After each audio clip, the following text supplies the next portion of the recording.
So picture this, you've got only $100 in your pocket, but you're dying to play Cyberpunk, Resident Evil and other AAA games. And you wanna run them on max settings or at least go high. What do? Can you actually build a $100 PC that'll handle modern games plus video rendering, 3D modeling and other heavy professional stuff? Spoiler alert, I actually built one, gamed on it and ran benchmarks. The results, let's just say I was blown away, in a good way. In some tests, this build even almost outperformed Apple's M1 processor. Also, I was playing Cyberpunk, Far Cry, Resident Evil 2 remake with killer graphics on high or extra settings. And honestly, this video would have been out sooner, but I hooked up on gaming. Quick side note, my English is not very well, so to sure you understand me well, in some parts I'm gonna use a voiceover from a Fiverr guy. So here is how to build this beast. And the first thing that'll blow your mind, the motherboard we're using isn't used. You thought we'd be building from old second-hand parts?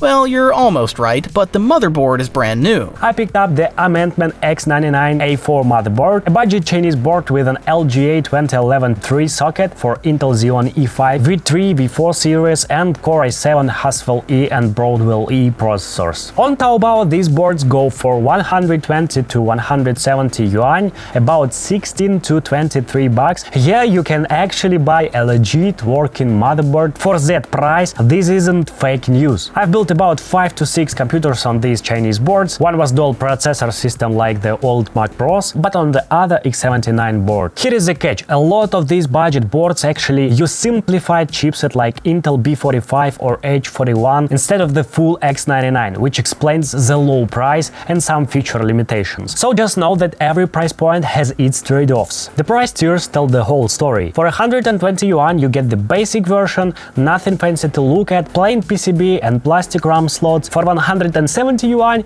you get upgraded models with metal DDR slot clips and white PCB, but these only support DDR3 memory at 1600 MHz max, which is super slow by today's standards. So I decided to go all out and splurge on the top version for 300 yuan with DDR4 support. Actually, I can't really recommend Amendment to you guys, cause I've got 3 computers at home right now running on Huananji boards, and some have been going strong for 5 to 6 years. Amendment did great in my tests, but Huananji has proven reliability for years in my experience. I just went with Amendment cause it was cheaper and wanted to experiment for this video. For this motherboard, I got an Intel Xeon E5 2680 V3. This is a 12-core server processor with Haswell EP architecture and hyper-threading, giving you 24 computing threads. Base clock is 2.5 GHz with turbo boost up to 3.3 GHz. This Xeon also packs a massive 30 MB L3 cache. Similar Xeon E5s were used by Apple in their late 2013 Mac Pro workstations, that famous cylindrical trash can-like model, but those had the previous Gen V2 processors. Apple charged a fortune for this power back in 2013, and we're installing the newer V3 generation. This will be our first used component in the system. But here's the real kicker. It's only cost 40 yuan, literally about $5 to $6. Meanwhile, the original MSRP for this processor was $1,745. These Xeons were heavily used in data centers, but after reaching end of life, they got decommissioned and hit the secondary market. Don't worry about it breaking. First, it's $6 processor. Second, these are super reliable processors. Third, I've never had one fail on me, and I've gone through almost 8 of 9 of them over the years. Okay, let's say we've spent $43. What's next? How much RAM do you think our budget $100 computer will have? 4 GB? 8? Maybe 16?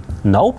I got 33 gigs of DDR4 memory, 2 16GB sticks. Why 2 16GB sticks instead of 4 8GB? Here is the thing, my Huananji motherboards was higher tier and supported quad channel mode, and I put 8 memory sticks in my dual processor Hackintosh Mac Pro, 4 stick per CPU, but some cheap X99 boards have this quirk where only dual channel memory mode works, so 2 16GB sticks is the best move. That's because of cheap chipset. There is not real X99 chipset. We're being budget consequences. We're being budget conscious here, not building a Rolls Royce. This'll be plenty for gaming, trust me. Here is some great memory with Hynix chips.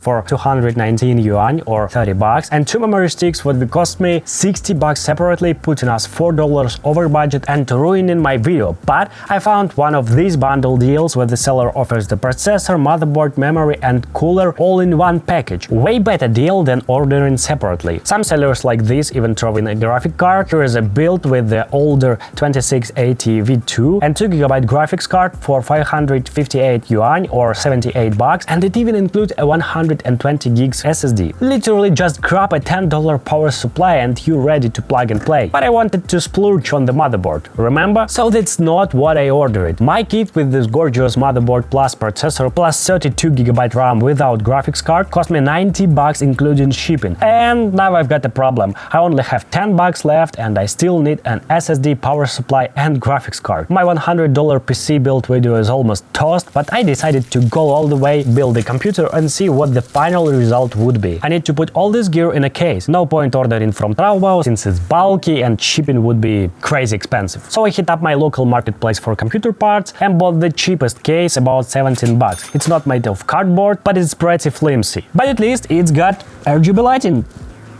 Installing the motherboard took like 10 minutes, so far 107 bucks spent, and we still don't have a graphics card, power supply and SSD. From my mining days, I've got several bags and boxes of graphics cards, so I decided to dig through them and see what I could use for this build. Some were way too big, but the GTX 1070 8GB was compact enough, so I went with that. My graphics card was free, but I'll add 70 bucks to the price like I bought it on eBay. Actual spent $107, got for free $70, total $177. You gotta be serious about choosing a tower cooler since the 2680 V3 has a 120 watt TDP, which is pretty hefty. And while it won't actually pull that much power since you probably won't give it a truly multi-core task, you should pick a tower cooler rated for 120 to 140 watt thermal dissipation. On our favorite Taobao, 120 watt tower coolers run about 30 to 40 yuan. That's $6 bucks. But you could splurge and get something like this for 57 yuan or 8 bucks at today's exchange rate. I'll keep it simple since I don't need this mining farm with P106 cores anymore. I'll just yank the cooler from here. Second component I'm getting for free, but I'll add $6 like I bought the cooler from China. Actual spend $107, got for free $76, total cost $183, but I still need an SSD and power supply. For the power supply, don't cheap out. Taobao is full of power supplies like this one for $7, but I'm not sure I want PSU made in someone's basement from rocks, sticks and fallen leaves, so I ordered one from a cheap but legit brand, First Player. Mine cost 31 bucks. Actual spent $138, got for free $76,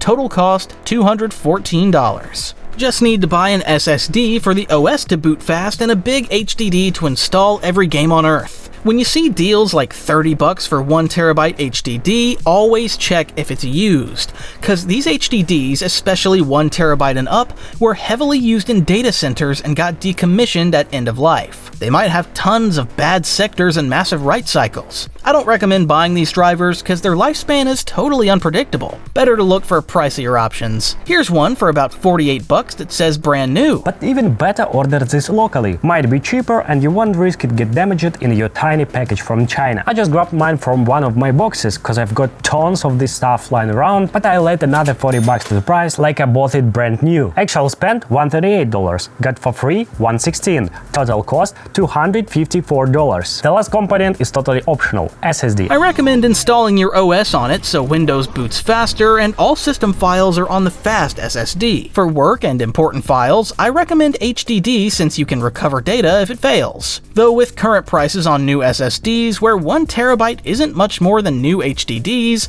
my choice is debatable. I mean, you probably won't be that upset if you lose all your games files from an SSD failure. They're just games and they'll load faster on SSD, which is a plus. So you could argue with me on this one. I pulled it by SSD from the mining farm, it's small capacity and very optional, so I won't count its cost. Total the computer cost me 138 bucks or 254 if I didn't have a graphics card and some of the stuff lying around in my garage. Time for benchmarks. graphics. On screen you can see all the games I managed to play, and I'll tell you about the most interesting ones today. I'm recording the screen with OBS. This software can eat up extra resources, but I've got a multi-core processor, so I don't think it'll impact our results much. This way we get, I think, pretty honest results. Let's kick things off with Cinebench R24 test. First up, I ran the GPU test. It's not really necessary, since this build could have had a different graphics card, and I think we'll hit the CPU performance ceiling first anyway. You can always upgrade the GPU later. But I wanted to see how many points my budget system would score overall. The GPU test result was 2,534 points. The M1 Max crushed it in video performance with 1,800 more points. Next, I ran the multi-core CPU performance test. This is our processor's strong suit, since it's a server chip, but only 3D rendering or similar tests can actually load all cores in home use. In real life, you almost never max out all cores, because most games use just a few cores for performance, while the rest idle or run at minimum speed. In this test, the Xeon 2680 V3 was even beating the Apple M1 processor at one point, but ended up scoring 507 points, while the Apple M1 barely edged out my build with just 2 more points in the multi-core test, scoring 509. The single core test was actually acting weird, and none of the cores hit 100% load like in the multi-core test, just some fluctuations. But, as expected, this processor got smoked by all its modern brothers in the single core test. The modern M1 from Apple scored almost 3 times higher. The Xeon is genuinely an old processor. But hey, different tools for different jobs. When someone tells you to play Cyberpunk 2077 on an Apple M1, I wanted to see your face. Based on other YouTubers' experience, on Apple M1 you'll only game comfortably at 1280 by 720 resolution. While this computer delivers way better experience. We're playing everything in Full HD and trying to max out settings or at least go high. Before firing up Cyberpunk on high settings, I decided to warm up with Far Cry 3. Yeah, it's from 2012, but our processor isn't exactly fresh out of the box either.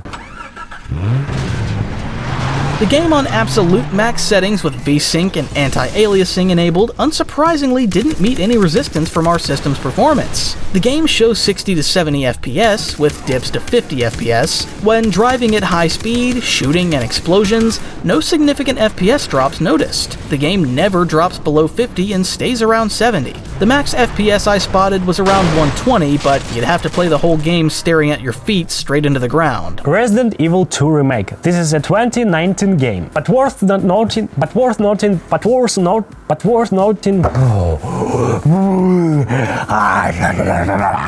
noting, it has amazing graphics, and our 8GB GTX 1070 clearly isn't meant for ultra settings, but we'll try anyway. VSync enabled, anti-aliasing, texture filtering quality at ×16, and graphics quality set to 150%, other settings on high. With these settings, we're getting around 45 FPS. However, we're trying to add explosions, which definitely cause small dips to 30-35 frames per second, but no matter what I did, the frame rate never drops below 30. So with 150% graphics settings, this 2019 game is absolutely playable on this build, and we're bottlenecked by the graphics card, not the CPU. Notice the GPU usage is at 97%, while no CPU core is loaded above 60%. So the processor has more potential, and you could try a better GPU with it, which I'll do in another video. I'll literally swap in another graphics card and try to squeeze the max out of this processor. Next up, another remaster, Call of Duty Modern Warfare 4. This is my childhood game, and exactly for such games I built this system. This game isn't new, but it's relatively pretty. On extra graphics settings with anti-aliasing, filtering, and VSync enabled, we're getting a stable 50 FPS. No matter what I do, the game won't show more or less than 50 FPS.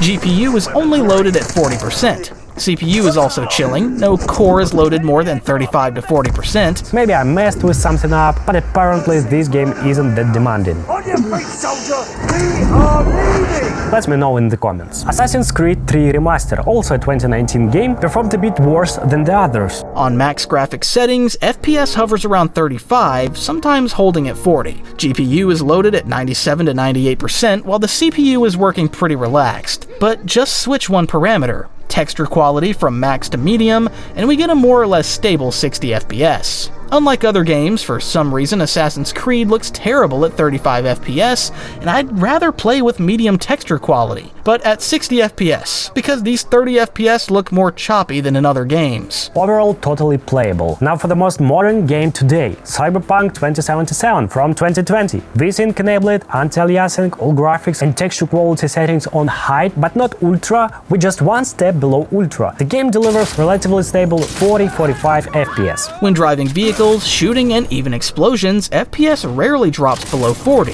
There are dips to 35 FPS, but the game remains absolutely playable. Meanwhile, GPU usage is at 97 to 98%, and the processor runs a bit hotter than in other games. 82 to 85 degrees Celsius, but there's still GPU upgrade potential. Drop a comment if you've built systems using Chinese components. How much did it cost you, since shipping cost can vary by country? For example, shipping the motherboard plus processor and RAM cost me almost nothing, but if I'd ordered a case from China, they probably would take in my shirt. I'd love to read about the budget bills you've put together for yourself. Good luck!